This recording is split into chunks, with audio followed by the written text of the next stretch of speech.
Thank you for attending the last lecture of this course, which is about modeling electrochemical systems. And what you will learn in this lecture is about electrochemistry as a general framework to describe different energy and nanotechnology devices. Then I will go through the main computational tools that people who look at the nanoscale on modeling electrochemical transformation at the nanoscale typically use, so that at least you develop part of the language that we use. And then I will focus on what is an electrified interface and why we bother about it. And then proceed with computational approaches to model electrochemical systems under applied potential and their limitation. And finally, I will just highlight the need of research to progress towards combining electrical and chemical aspects of the electrochemical transformation. And let's start from why electrochemical systems are interesting, why we need to understand them. This is because they are ubiquitous. Electrochemical transformation occur in energy storage, energy conversion, sensing. It underlies corrosion in both devices and also in bioimplants, for instance. It is at the foundation of many biological processes, such as neurotransmission, or even underlies the functioning of electrochemical gating devices or memory stores. Actually, all these devices and processes occur thanks to the combined effect of current, applied potential, and chemical reactions. So this is electrochemical transformations, and these occur at the molecular levels, at the interface between different materials, electrode and electrolyte, typically. If we want really to progress, improve current materials and devices, we need to understand these devices and models and processes at the nanoscale, at the molecular level. And however, there are unresolved challenges, and still we do not have a real molecularly resolved knowledge of the structure, for instance, of these interfaces, let aside the kinetic of electrochemical transformation.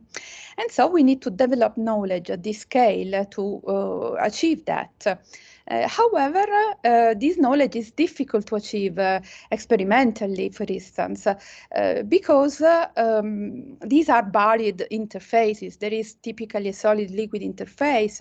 So let's say it's difficult to implement spectroscopic experiments which describe what happens, which investigate about these processes, and let's say determine the active site of a catalyst which catalyzes a reaction. And so this is why theory is very important, and this is why also developing knowledge at the nanoscale, so knowing things at this scale, it's so important. As Richard Feynman has already highlighted in 1959 in his famous talk in Caltech, where he said the famous sentence, there is plenty of room at the bottom, which really paved the way for nanotechnology. So in reality, every time there is a technological innovation, new materials needs to be developed and new problems needs to be addressed. Typically, technological innovation is limited by having not suboptimal optimal component materials. And the progress in this field is typically slow until when we progress by trial and errors. And typically one can say that from material to devices, there is a 20 years gap. This happened for lithium-ion rechargeable batteries. The idea was developed at the end of the 70s, essentially, but only at the end in the 70s, but only in the 90s, Sony commercialized a lithium-ion battery. And so in this, theory and modeling can help a lot, as I said, to understand the microscopic mechanisms underlying these processes. Just to give an example, let's imagine a battery. This is a work I've done already a lot of years ago, in 2009, where I've studied lithium diffusion through lithium-aluminum alloys that at the time were considered promising anodes for lithium-ion batteries.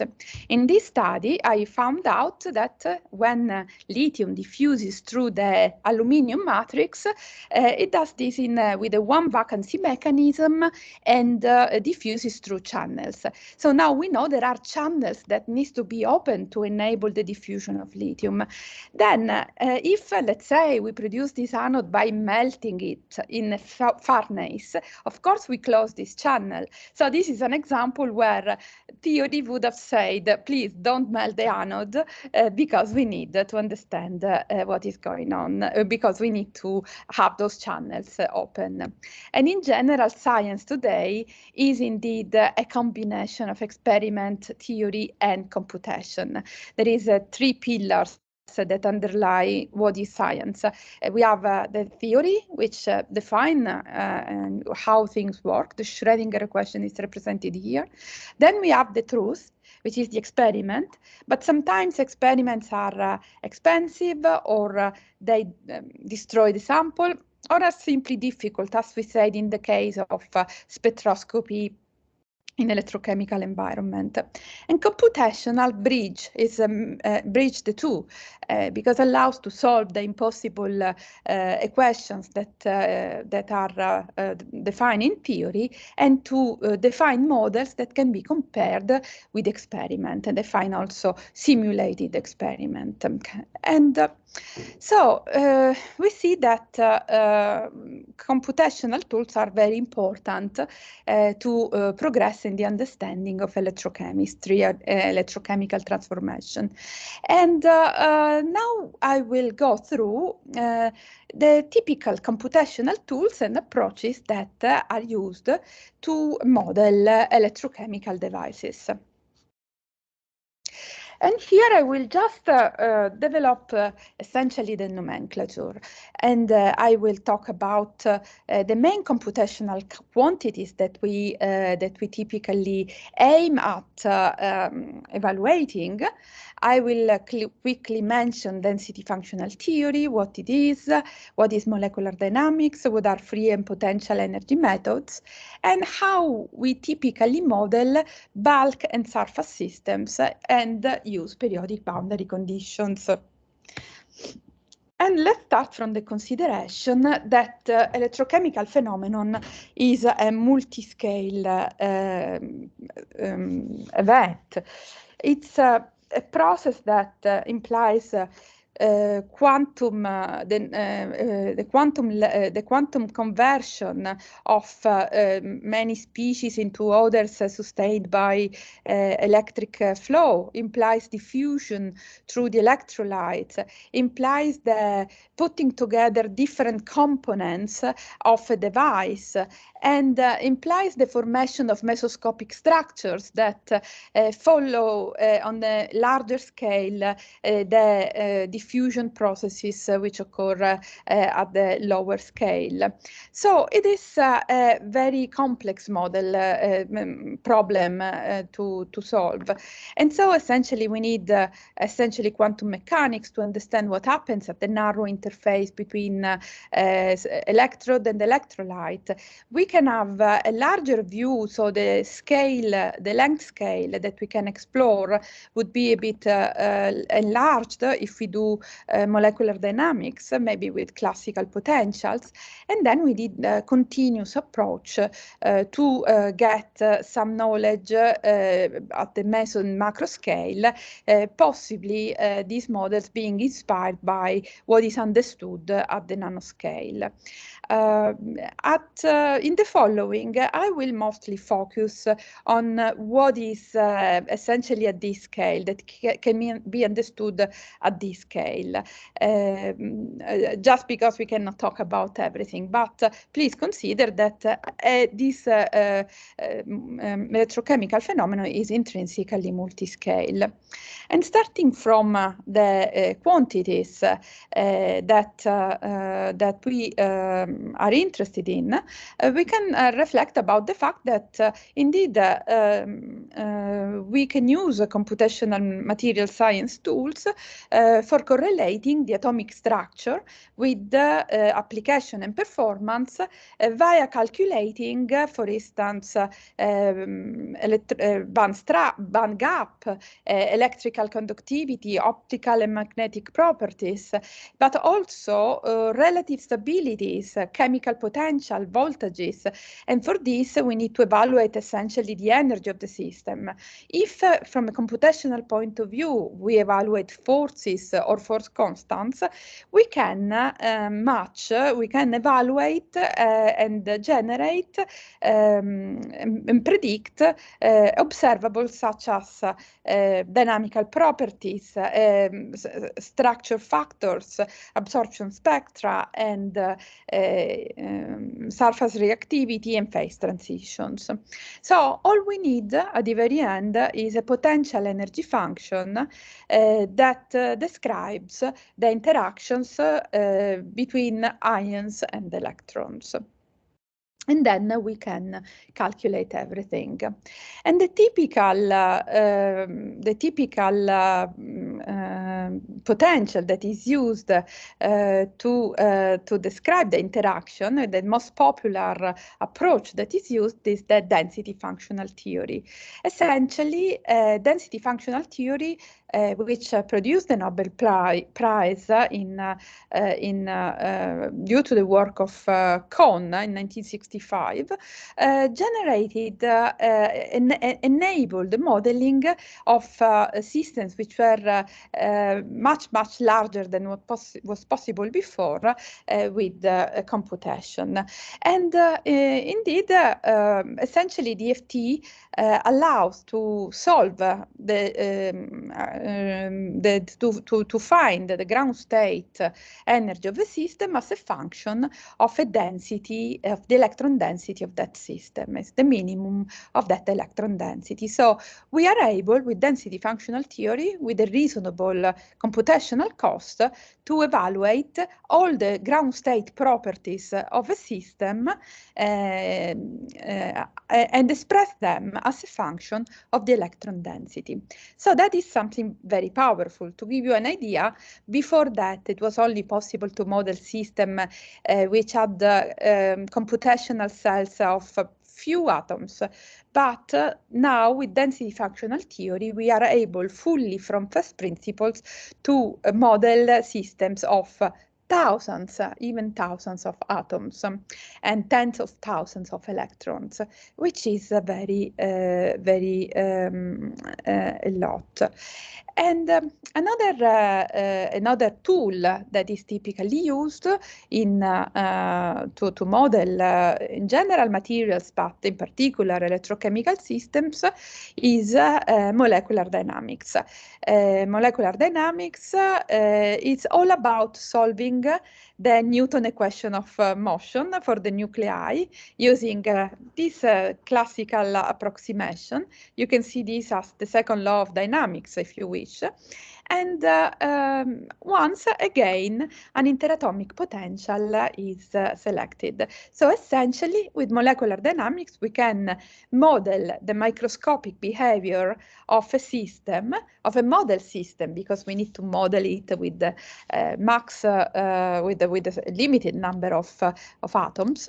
But then we can study the evolution of this microscopic of the coordinates of the system system, so generate the trajectory and post-process it to extrapolate, to evaluate statical, thermodynamic and dynamic properties. So thermodynamic averages that are typically calculated, it could be pressure, temperature, volume, structure again, but also free energies along reaction pathways. And dynamical properties include, for instance, diffusion coefficients. So we can do a lot with dynamics. Of course, also in this case, we have the problem of the selection of the potential. So we can select the first principle potential, the ab initio molecular dynamics in this case, and in this case we can use the DFT potential, but when one uses this kind of potential to evolve, to describe the interaction between the particles in a system, then the results are very accurate, and this is very predictive, however, at a high computational cost. We have also the ability to use parameterized interaction, so many parameterized potential have been developed, which have a much lower computational cost, and also provide sometimes a very intuitive and simple physical picture of what is going on, at the cost of losing some predictivity. A typical drawback is that of this potential is that they are not able to describe charge polarization, and that the interactions are parameterized in a way that cannot change. So to make an example, the coordination number of a system cannot change, of a certain species cannot change during the dynamics.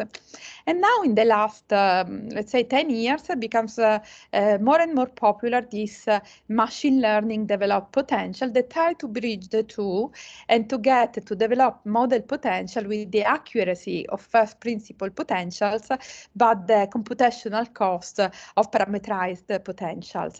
And so these are very promising, and a lot of research is done in this field.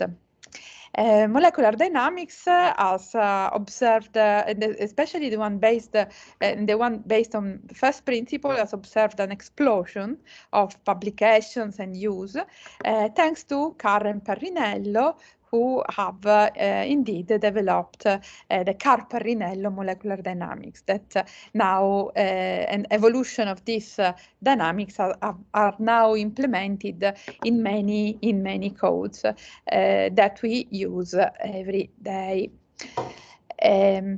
Another concept that it is also useful to have is the one of what can we do with potential and free energy methods and essentially these methods are necessary to simulate activated processes, because okay, molecular dynamics, I just said that is able to simulate the evolution of the atomic position of a system. However, if we imagine an activated process, let's say a reaction characterized by a certain reaction activation barrier, so we see that if we just substitute typical values in the expression for the reaction rate, we can see that a typical event could occur in a time of 10 to 5 seconds, even 10 to 3 seconds, which is a normal time from our life for our macroscopic, for implementation of an experiment, for instance. However, if we want to do molecular dynamics and observe an event like this, it becomes impossible because the typical time step in molecular dynamics is comparable with the frequency of a vibrational frequency, the highest vibrational frequencies present in the system that is being studied, and this is of the order of 10 to minus 15 seconds. So every step of molecular dynamics can take seconds to be implemented by a computer, and 20 order of magnitude needs to be sampled with molecular dynamics. So that is impossible, essentially. So essentially, with the plain brute force molecular dynamics, we can only observe average and dynamic properties in single basins, so of this free energy profile. However, there are tricks. The molecular dynamics can represent the base for more advanced techniques that allow to evaluate actually both potential and free energy profiles along along transformation, and so electrochemical transformation. These include, for instance, methods such as NEB, nudged elastic band, or metadynamics. So this is to essentially complete the overview of the word that you can read or hear if you read a theoretical paper describing some activated process, let's say, happening on a surface. What else can you find? You can find the concept of periodic boundary conditions. What is this periodic boundary conditions? I thought that I could represent this in 1D. If we have a system and we replicate this system many times in 1D, and then we have this, the length of this, and then we connect the last with the first, we have a periodic boundary condition.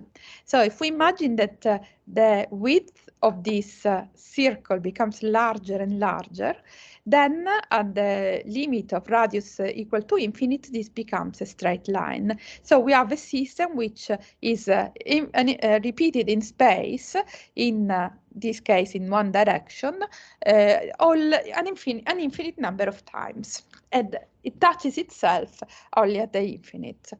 And the same thing is represented here in 2D, where the system is replicated in both directions of this plane, in a way that if let's imagine that we have a molecular dynamic simulation that evolved the position of this particle, what happens to this particle is that it goes out of the cell from this side and enter from this other side.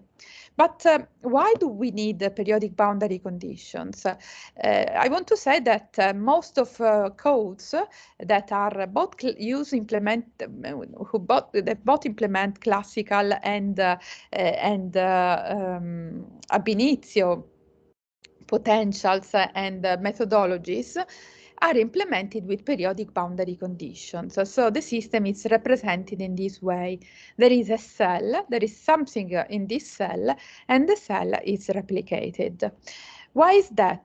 It's because, especially when these codes have been developed, the simulation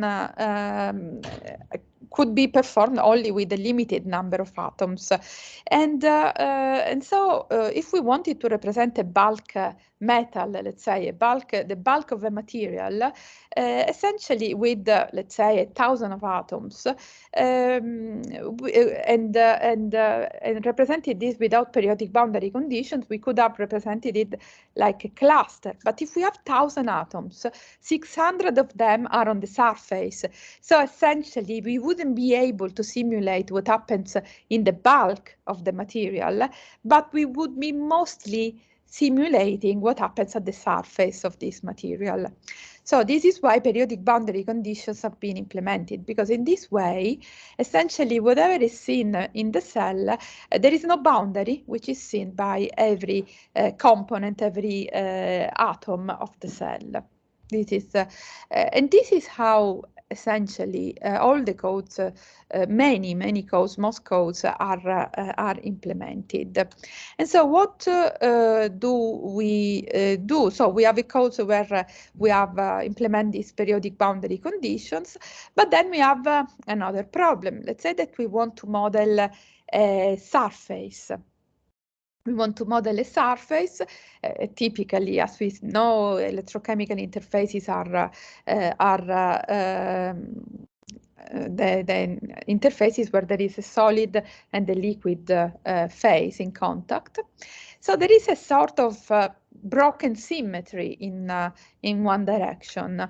So if you cleave a bulk material along a certain plane, what you get is a semi-infinite bulk material on one side and some vacuum on the other side.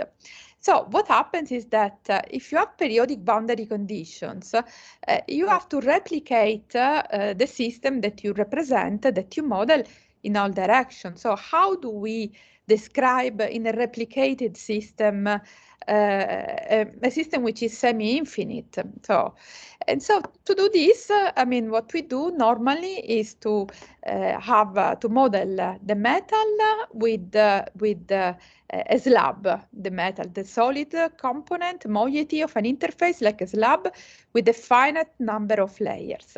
And the number of layers must be sufficiently big that bulk conditions are reached in the middle of this slab. And so essentially in every simulation of a surface, we have actually two surfaces, the one on top and the one at the bottom.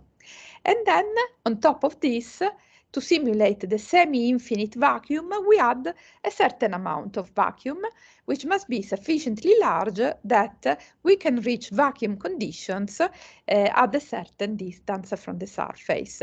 Remembering that then, since we are periodic boundary conditions, our system is set in a way that the system that we are simulating have a replica of itself along Z. So essentially what we simulate in reality is a strange crystal where the slab is replicated with this periodicity, with slabs separated by a certain amount of vacuum. And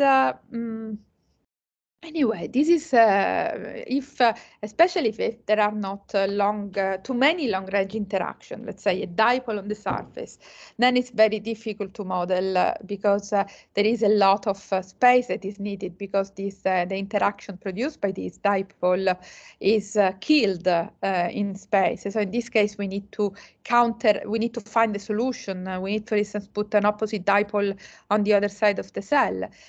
Or to add some screening in the vacuum to kill that interaction. But unless we are in a situation like this, it's pretty basic, it's pretty easy to simulate this kind of systems.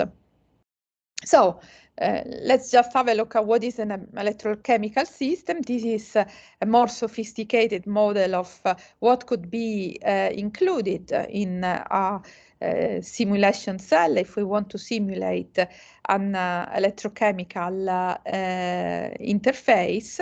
And what we have is that this is typically what is in the cell, and with periodic boundary conditions, this is replicated in space in all directions. So this is the real system that we simulate, a system with two interfaces and water, which has an infinite extension in this direction and also coming out of the screen, and a series of repeated slabs that don't interact, especially in the presence of water, because the water screens the interaction between the slabs, even if they are charged.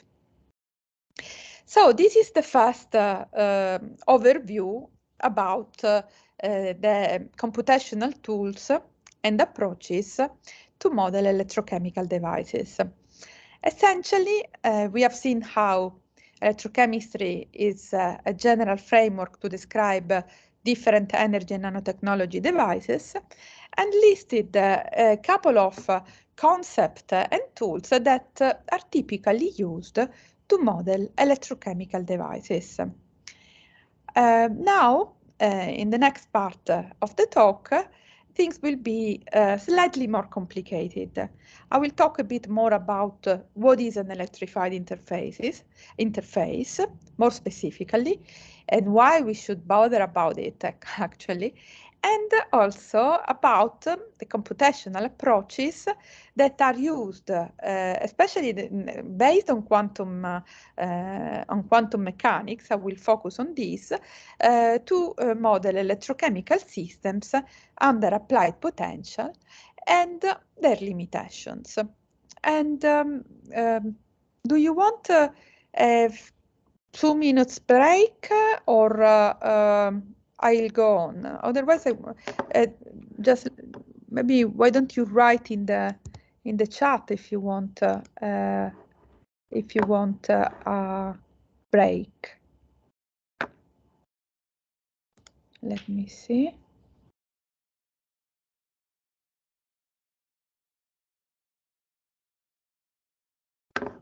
Okay, so if you feel that we can go on, I would go on.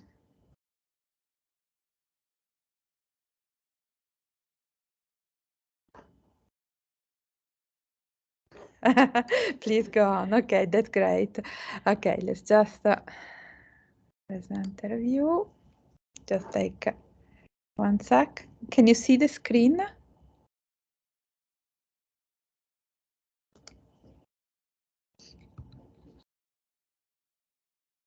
No? Okay, just maybe we need a minute just to... Okay, can you see now? Can you see it? Just the preview on. Oh, it's... So should I share the screen? I think I should share the screen, yes.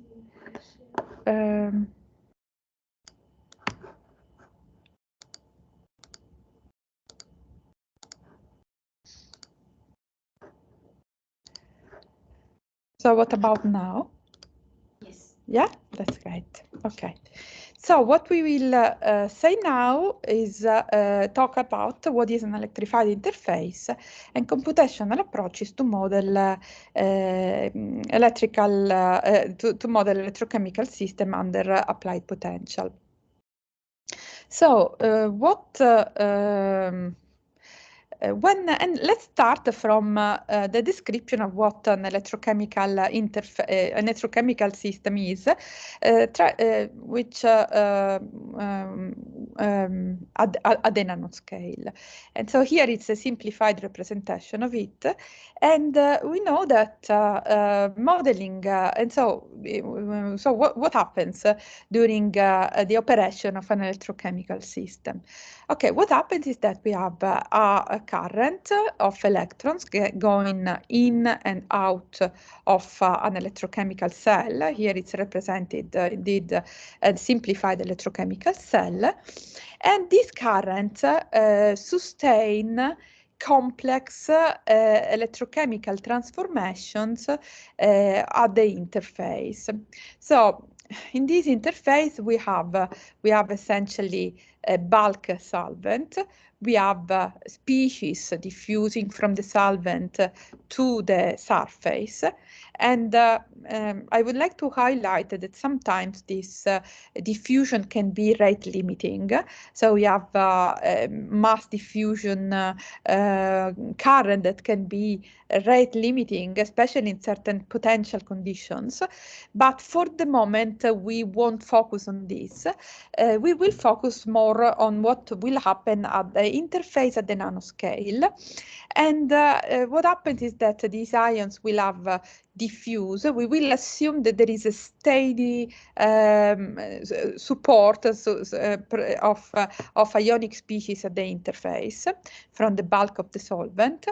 And then we have these ions that reach the surface. The currents are the electrons reach the electrode, and then there is an electron transfer reaction that brings electrons from the electrode to the electrolyte, in particular to the ions, that then recombine and form, let's say, hydrogen. So this is so we see that this is a complex process where the number of electrons is not conserved. And even the species, the number of species changes because species transforms into other. And to be even more specific, if you want an accurate description of what happens at this interface, we need to be able to model a couple of fundamental ingredients. And to model these ingredients with a level of approximation, which is that of density functional theory, which is able to describe the subtle balance between thermal, electrical, and chemical effects. So with this potential, what we need to describe is, first of all, the electrode potential. So the chemical potential of the electrode, of the electrons entering the reaction is controlled by the potential of the electrode. And the changing of slightly, of a very little amount of this potential produces a very large change in the current, so in the species that are produced during this electrochemical transformation.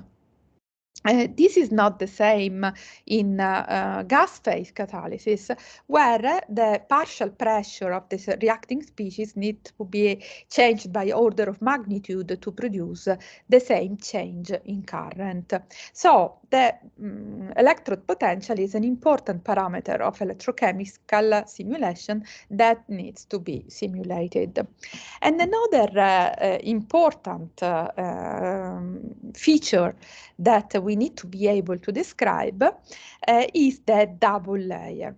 Essentially, what happens is that the potential difference between, let's say, the cathode and the anode give rise to a variation in the electrostatic potential through the cell, of course. And since the electrolyte is conducting, essentially there is no electrical field there, and the potential is constant. The potential variation occurs in what happens in the dipole layer or the double layer, which is in the narrow interface between solid and liquid, catalyst and electrolyte, let's say. And another way to say this is that whenever two materials are put in contact, there is an accumulation of charges of opposite sign at the opposite side of the interfaces. These are screened very soon, both on the metal and on the electrolyte side. And so these generate a huge electric field, which can be also of the order of millions of volts per centimeter, because this potential drop occurs in space range of the order of a nanometer or so. And so we need to be able, so the electrochemical transformation occur within this double layer. And so we need to be able to describe atomistically what happens. We need to be able to describe the solvation effects that can contribute to the activation free energy during the transfer of molecules of ions to or from the surface through this huge electric field. And this huge electric field will also change the absorption energy and will affect the structure of the system, the atomic structure of this interface.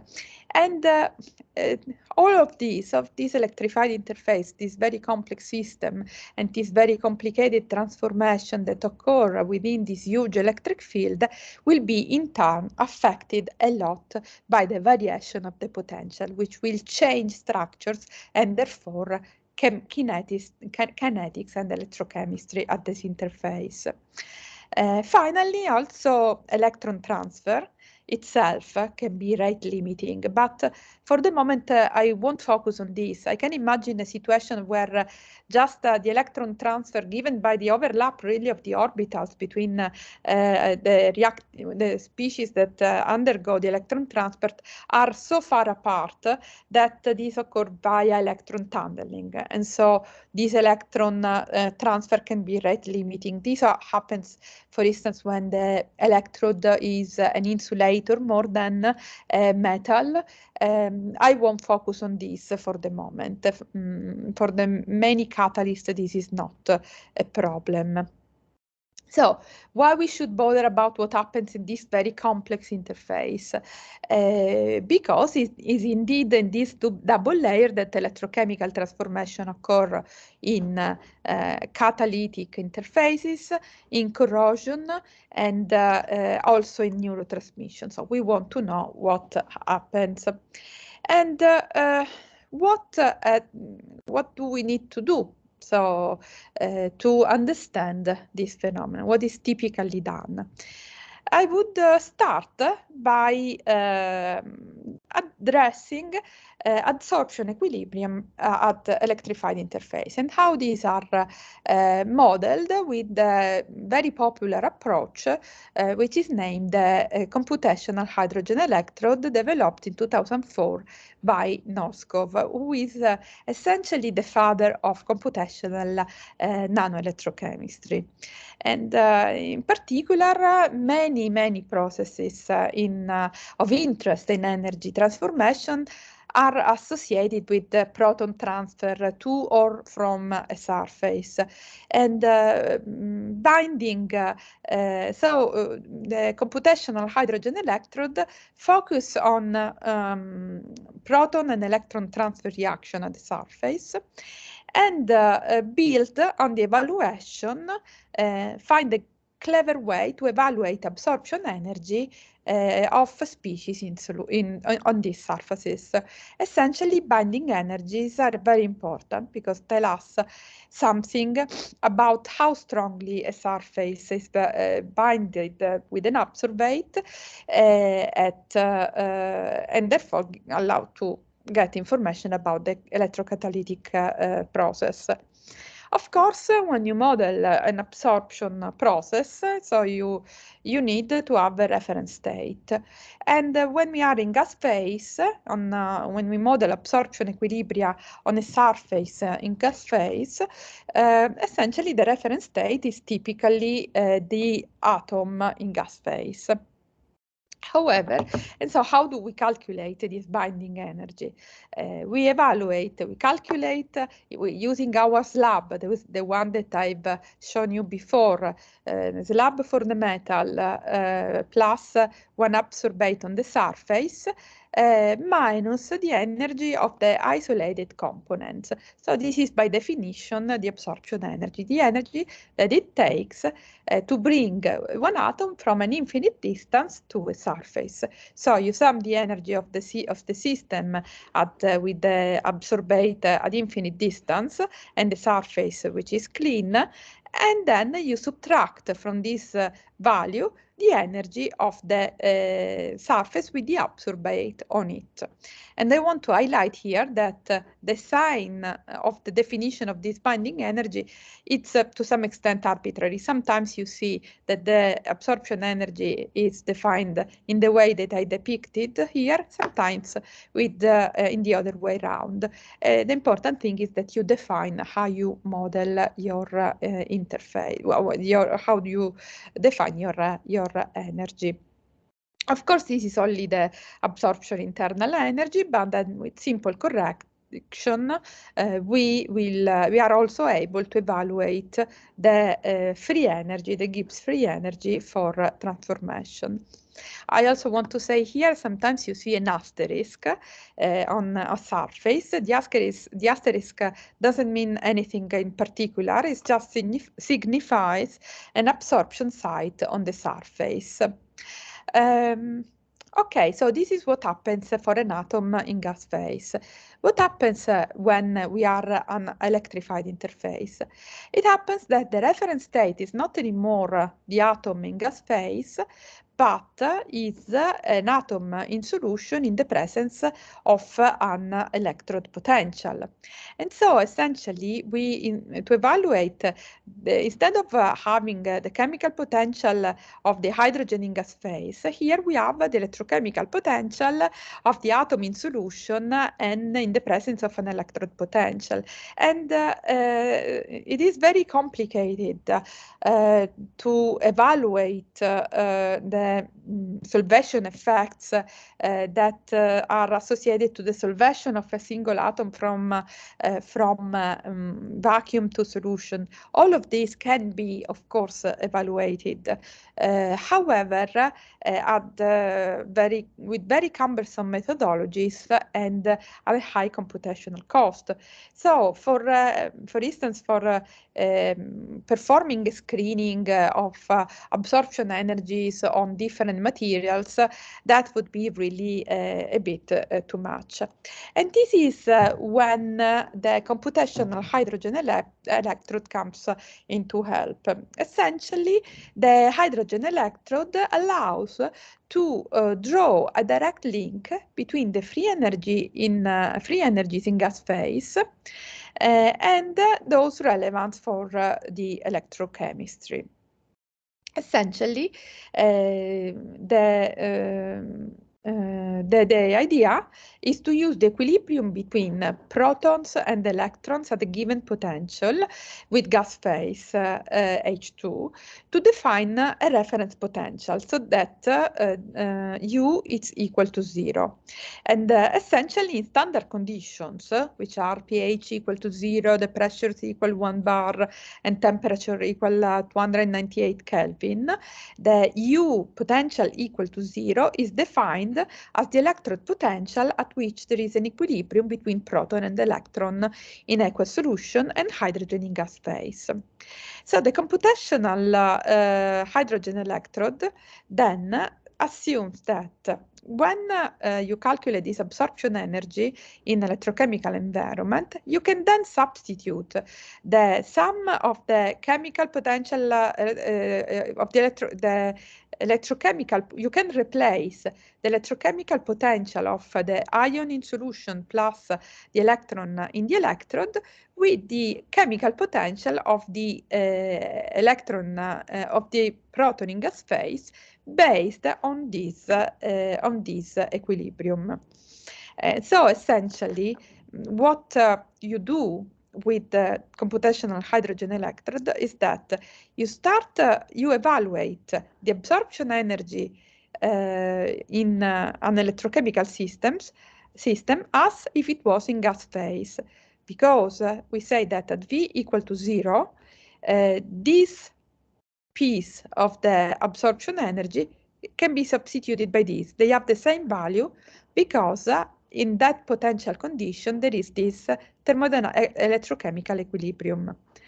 And so then we know how, and so when we do this evaluation as if it was in gas phase, essentially we evaluate what happens in a system at V equal 0. Then we know how the proton concentration and electrode potential vary when the potential vary, and they vary just adding a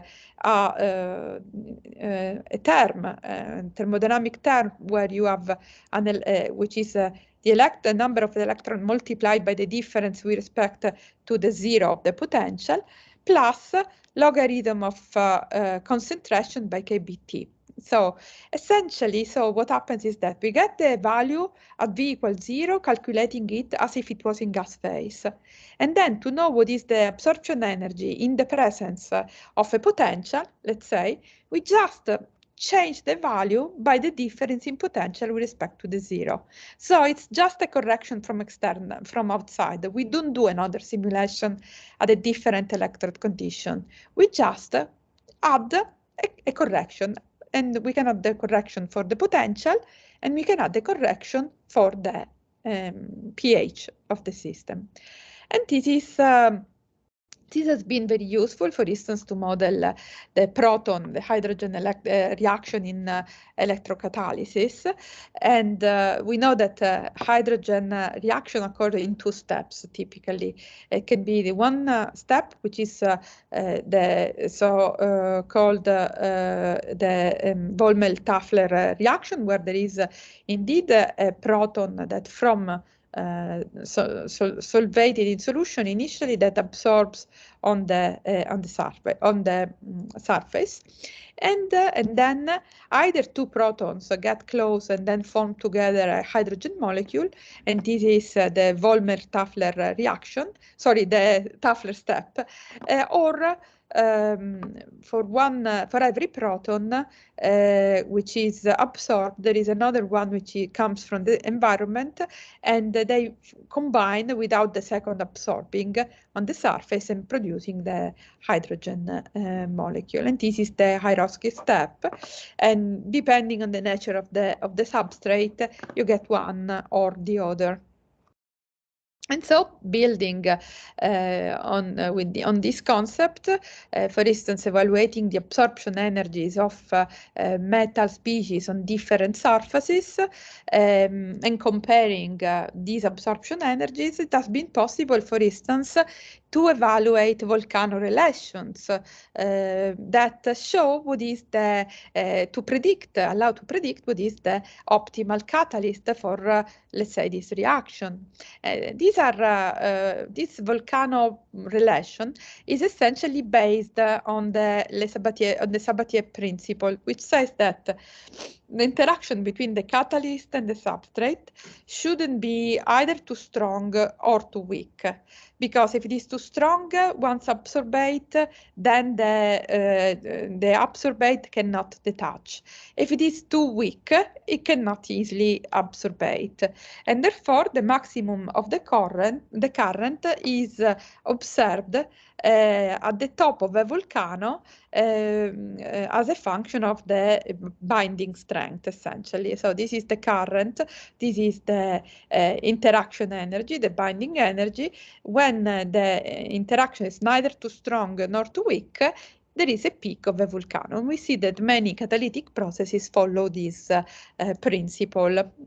And so a lot of catalytic trends have been unraveled in this way, even if sometimes the simplification imposed by the earliest models produce unrealistic results. For instance, there is a branch of this volcano that sometimes is not observed experimentally. This happens, for instance, when the metal, which is the substrate, is actually oxidized in reality. And so if we model, of course, the metal as non-oxidized, then we see that the absorption energy is predicted to be on this side, but in reality, it wouldn't be here, because that is not what realistically happens in an experiment.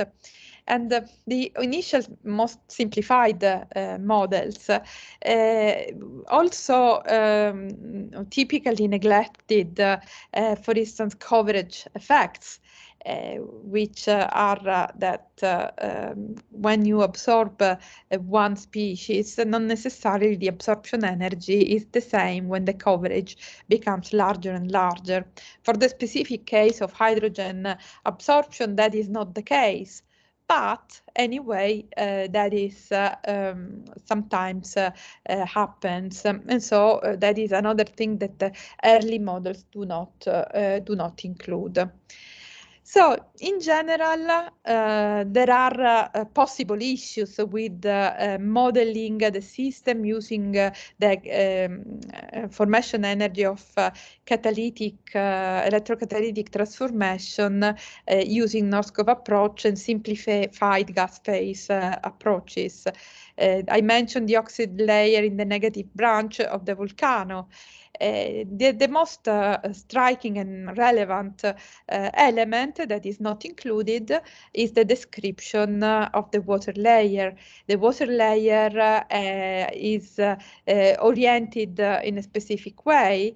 There is this huge electric field that at the moment is completely disregarded. One of the assumptions of the early computational electrode model is that there is no effect of the interfacial electric field on absorption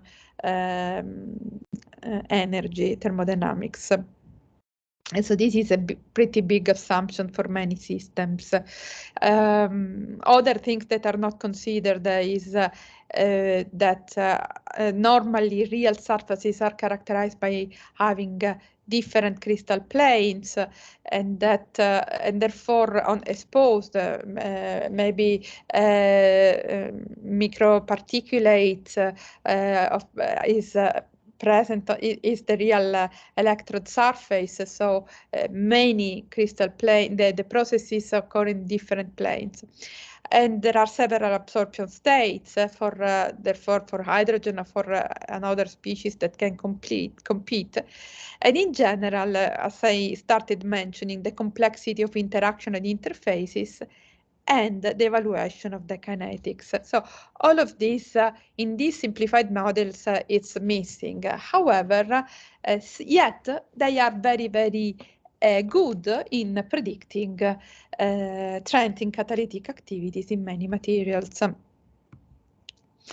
However, due to these limitations, the research in the latest 10 to 20 years has progressed towards a representation of what happens at the electrified interface in operando. So with a more holistic view of what electrified interface means. So in these original models, electrified interface meant essentially what happens at the electrode, and then I apply some thermodynamic correction to the energy that I evaluate of this electrode in contact with the gas phase of reacting species. However, this more holistic view of the interface is needed actually, because it's the complexity of the interactions at this electrode-electrolyte interface that determine really the electrocatalytic, the thermodynamics and kinetics, probably even more, of electrocatalytic transformation. And in this direction, that we should start doing some reflection about a bit more technical about what we actually simulate when we simulate a system using periodic boundary conditions. You remember I said periodic boundary conditions are conditions where a system is replicated in all directions of the space an infinite number of times. Okay, so we have this context. So in this context, in this framework, it is difficult to model explicitly the application of a potential to a cell. So we remember with Noskov approach, the potential is not really modeled. The potential is essentially considered as a thermodynamic correction to the absorption energy. If we want to model the effect of the potential, we need to model the charged surface, the flux of the electron which sustain this potential and keep it constant during the electrochemical transformation. And so when we charge the surface, we know that there will be a counter charge which accumulates on the other side of the interface, and therefore the structure of the electrode, of the electrolyte will change, and therefore the reaction pathways leading to the products of electrochemical transformation will change. So we want to be able to model all of this. But so what's the problem in modeling all of this? Why it's only now that we are starting progressing towards a more realistic representation of what happens in operando? It is because, as I said, we use periodic boundary conditions. So when we use periodic boundary conditions, it is difficult to apply a potential difference to the cell. And on top of that, in our cell, the number of electrons cannot change. So what happens is that during the, let's say that we have a simulation where we have an electron that needs to be transferred from the electrode to the electrolyte. Since the number of electrons does not change, during this transformation, when the electrode is passed onto the electrolyte, what happens is that the chemical potential of the electrode will change because there is one electron less, and one electron over the number of electrons which is contained in the tiny electrodes that we can simulate is very relevant. So what happens is that during our simulation, essentially, we change the conditions of the potential that we are simulating. So essentially, we don't know anymore what we are simulating. We are not able to control the potential in that simulation. And to say even more, actually, even if we added, let's say, a potential ramp here between this side and this side, we wouldn't be able to represent the condition of a difference of potential between the two cells. So even if we don't consider really the electron transfer reaction, so this change of the potential, even if we focus on modeling a system with a certain potential which is different from zero, how do we model this? Actually, in periodic boundary conditions, we have a Fermi level which is the same across the system. So even if we apply a ramp, let's say an electrostatic potential, there will be a Fermi level which is unique between the two sides of the cells, and therefore the electron would be transferred back to the other electrode. So we wouldn't be able to represent the experimental situation where some electrode potential is fixed to a certain controlled value. And so what is the solution, the partial solution that has been adopted by the computational methodologies? It is, first of all, rather than focusing on the entirety of the electrochemical cell, to focus on half cell. So essentially, if we focus only on what happens in half cell, if there is, let's say, a potential drop at this interface, and we can figure out a way to represent, to apply a potential drop, to generate a potential drop at the metal electrode interface. What happens is that we can have the system which has this potential drop, and then essentially a symmetrical potential drop on the other side. And then the periodic boundary conditions would be respected. So essentially, if we only focus on half cell and imagine that our system is symmetrical, and so we have two half cell of the same nature on the two sides of my simulation cell, I essentially circumvent the problem of modeling what happens at this narrow interface and to representing the double layer and the potential drop. And the second thing, so we don't really need to simulate the full cell. We can focus actually on this half cell. And the other thing is that, yes, but how do I generate the potential drop at an interface? So the solution that has been adopted by the next generation methodology after the NOSCOV, the first NOSCOV, the theory of a computational hydrogen electrode was produced, all aimed at controlling the potential by controlling the charge on the electrode. Essentially, there is a one-to-one relation between potential and charge. So if we manage in some way to charge the electrode and to keep this potential constant during our simulation, then essentially we can relate this condition for the charge to a certain condition for the potential.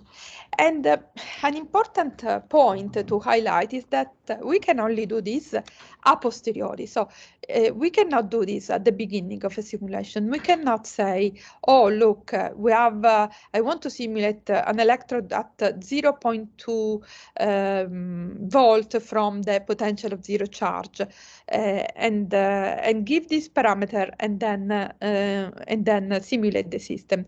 What I can do is to try to charge the electrode, then measure the potential drop that is generated by that charge, and then relate the potential drop to some absolute scale in some way that allow me to give a name, to assign a potential, an absolute potential to the electrode. And a way to do this has been indicated essentially already many years ago by Trasatti, which defined an absolute reference, which is the vacuum just outside the solution. So essentially, if we have this our computational cell and we split this cell, we open it, there will be a vacuum just in front of the electrolytic, the electrolyte, of the surface of the electrolyte. Essentially, that vacuum will be the vacuum point where for one electron in vacuum coming from which is a reference which can be which that we know which is absolute, and we know that, for instance, the standard hydrogen electrode can be related to this point by adding, this has been evaluated by adding 4.4 electron volt. So essentially what we have is, we have a platinum, a metal surface, we have an electrolyte, we have a potential drop that we have generated because we have charged the electrode, and so we can measure this potential drop. Then we have another potential drop with respect to vacuum, so we can measure the difference between this point and this point. This is an absolute point, an absolute reference, which is the vacuum just outside the solution. And has been demonstrated that this vacuum level can be used as an absolute potential, and that the standard hydrogen electrode is at 444 electron volt with respect to this point, and so we can in this way relate the potential, find out what the potential of the electrode is. So this is some additional burden. So the definition of, even if we are able to fix the potential, the definition of what that potential is can only be done a posteriori. And so how traditionally people have charged the electrode? The simplest approach is the one adopted by Filol, where essentially an homogeneous charge background has been added to the system. And so essentially, this happens since the cell must be neutral. Every time in your simulation, in your DFT code, actually you impose a number of electrons which is not balanced by the positive charge of the core of your atoms. Essentially, what the system does, because I wouldn't be able to converge the calculation, is to add automatically an homogeneous charge background. So what Filol thought in 2006 is that, okay, I can add a positive charge background automatically. The system,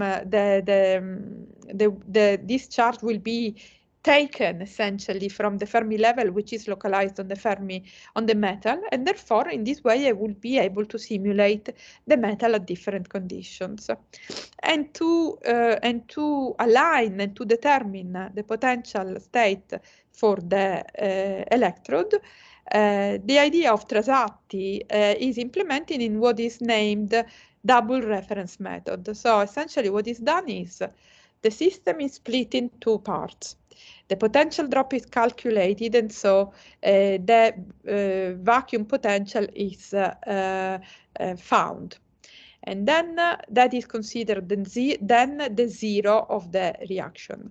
The zero of the reaction, to which 4.44, in this case 84, because there is no agreement about the distance between this point and the potential of the standard hydrogen electrode.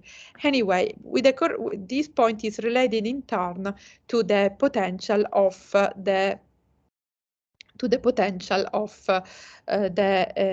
standard hydrogen electrode. So in this way, we have the bulk metal level aligned to that point. Then what we do is to close the cell and find the point in the middle of the cell where we say that that is the reference potential drop for the neutral system. Then, keeping this point fixed and assuming that this point in the middle of the bulk solvent doesn't change if we charge the electrode, what we do is to charge the electrode with this approach of the homogeneous charge background, so that the relative potential drop with respect to this central point will be different. So if we add that difference in the potential of the electrode with respect to the fixed point, we can evaluate the potential of every charged electrode with respect to the standard hydrogen electrode. So this is a very clever way to proceed, and many still use this approach to define the absolute scale for their electrodes.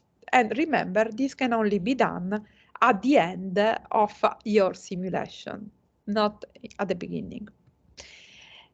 Some comments about this method is that if we implement this method in gas phase, actually we don't represent what happens in an electrified interface, because what happens in an electrified interface is that there will be counter ions which screen the charge of an electrode. But if the charge of an electrode is screened by an homogeneous background of charge, the potential drop will be very different from what is the true one, which would be generated by ion in contact with the electrode, in the proximity of an electrode.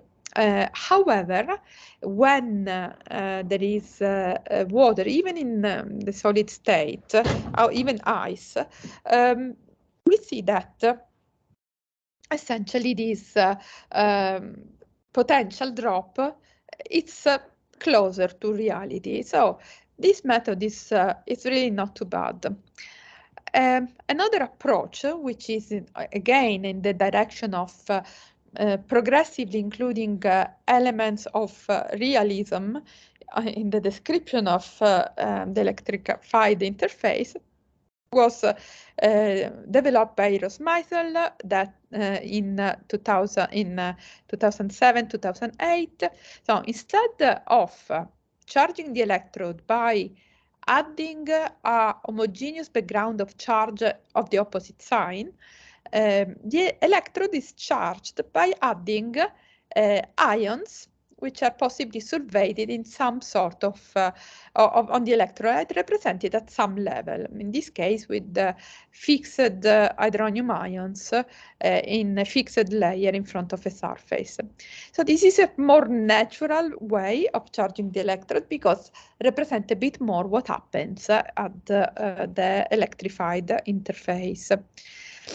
Other approaches have been developed which try to move towards a grand canonical description. For instance, these potentiostats. There is the method of Lozovoy, who included a charged plane at a certain distance from the electrode, or the methods of Todorova, who added an insulating material on the other side, so that even if the Fermi level is constant, some charge imbalance can be introduced to the system.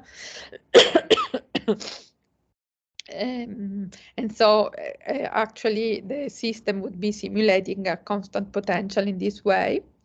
And I want to say that adopting these methodologies, and even with very simplified models, many thermodynamic quantities, like such as coverages in neutral interfaces, but also with models of the interfaces slightly more complicated than a simple electrode in gas phase, sometimes modeled with the water bilayer, represented as a water bilayer or as a water ice, have been achieved. And I want to highlight here that these phase diagrams are qualitatively good. However, there is something that is already to be highlighted. Already the boundaries of the regions defining the coverages of different species are not the same when the level of description of the electrolyte changes. And so even if the results are pointing in the same direction of experimental observation, actually the presence of a more sophisticated description of the electrolyte on covering the surface allows to understand more and to get numbers which are more accurate. And so, especially in the last 5 years, I would say, or maybe 5 to 10 years max, there has been really a lot of research in the direction of making the description of this interface more realistic. And one thing that we have done, for instance, in this direction has been to introduce this ion balance methodology. This is what has been developed in my group. And what we do is that an evolution of the methods controlling the charge towards a more realistic representation of what happens at the double layer and of the potential drop. So essentially, we still charge the electrode by adding ions in solution. In particular, different imbalances of ions in solution generate different potential drops. And but in this case, the ions are realistic. The electrolytic solution is realistically represented, and dynamical calculation fully from first principles is implemented to study the evolution of what happens at this interface. And then again, different potential drops are compared, and to find out what is the potential absolute state for the potential of the electrode, another trick is found which does not require to open the system and introduce vacuum alla Trasatti or alla Filol, but it's just to find what's the potential drop associated to the system at the potential of zero charge, and align that point to the experiment. So we can relate to the experiment by aligning the bulk potential of the electrode to the potential of zero charge. So in this way, we don't need to introduce additional dipoles on the surface. And with this approach, we could understand really a lot, actually, about the structure of the platinum water surface.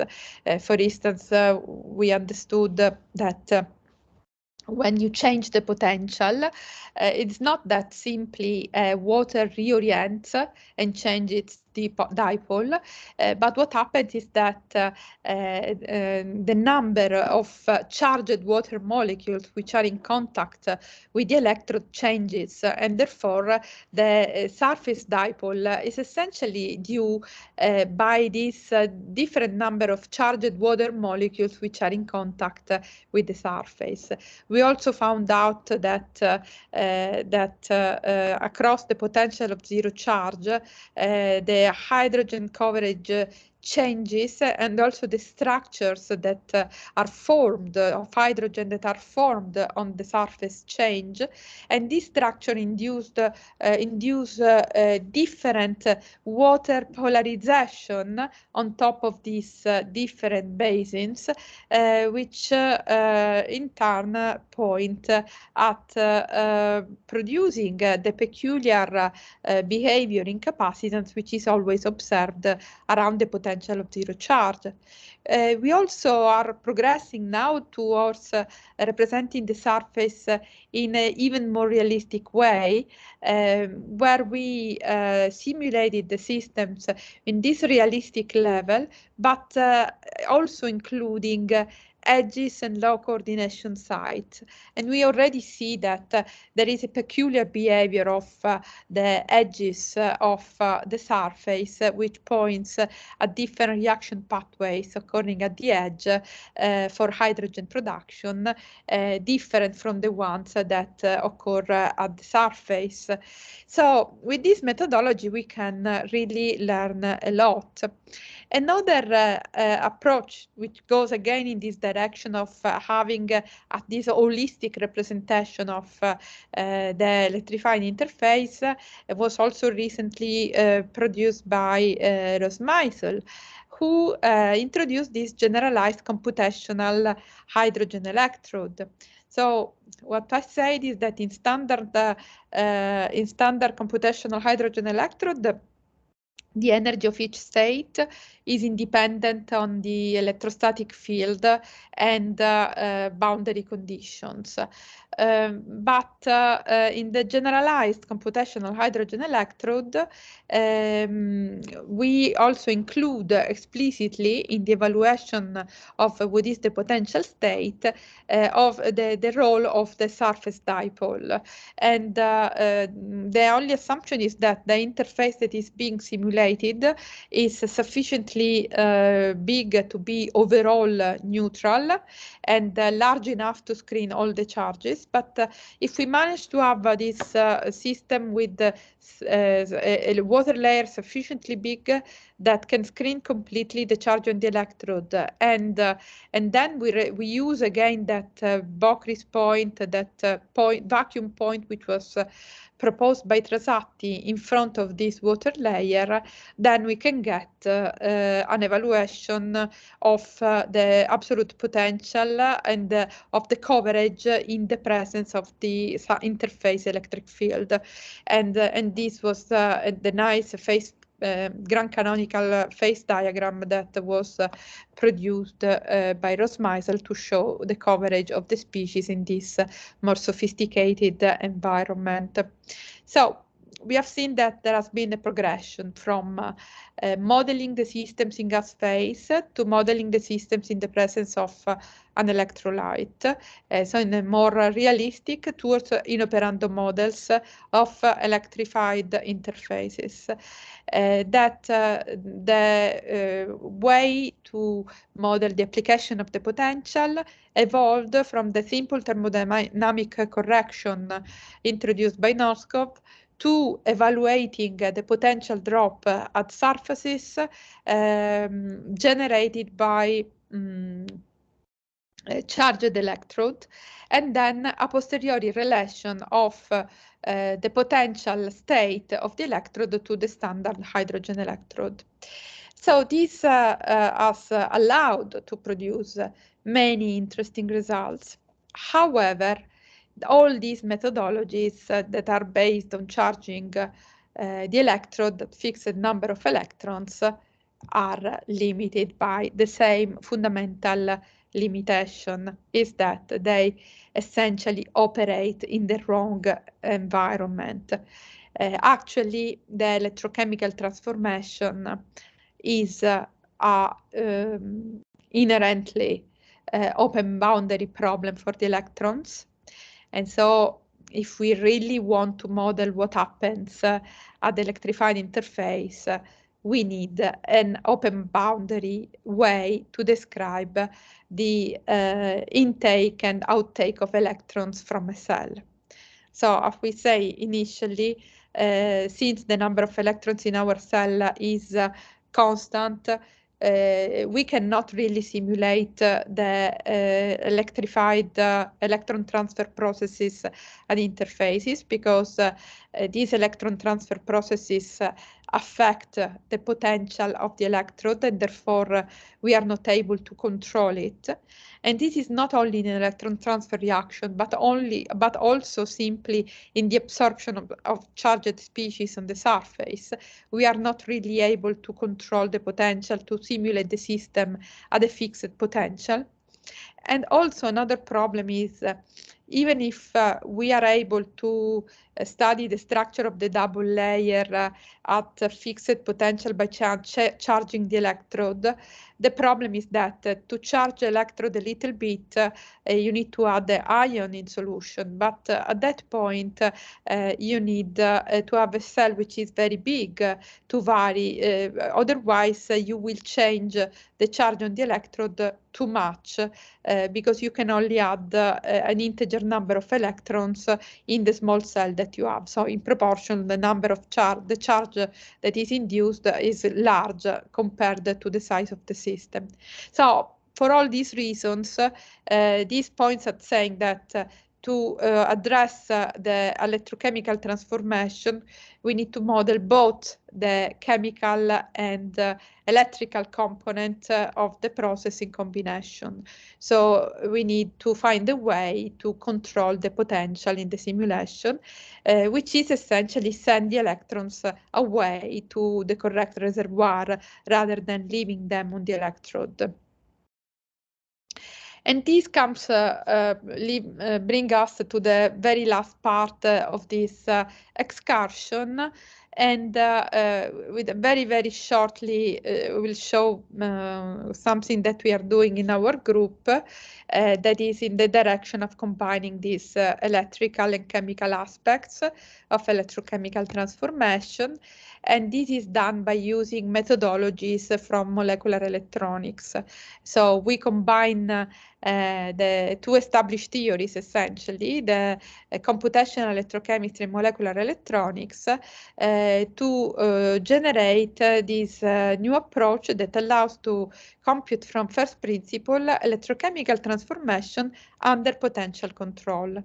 In particular, the molecular electronic methodologies are able to fix the potential in a simulation, but they are not able to evaluate the forces in this system.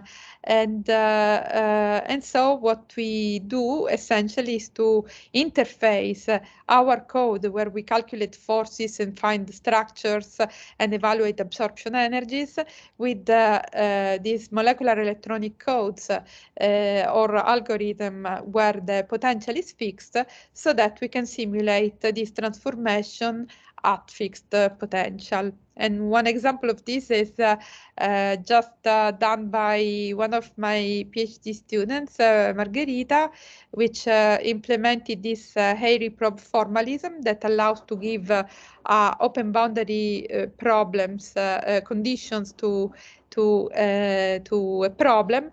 And with this, the first application that she has done is to find, to calculate the capacitance of a capacitor, and this capacitance was correct. So that is very nice.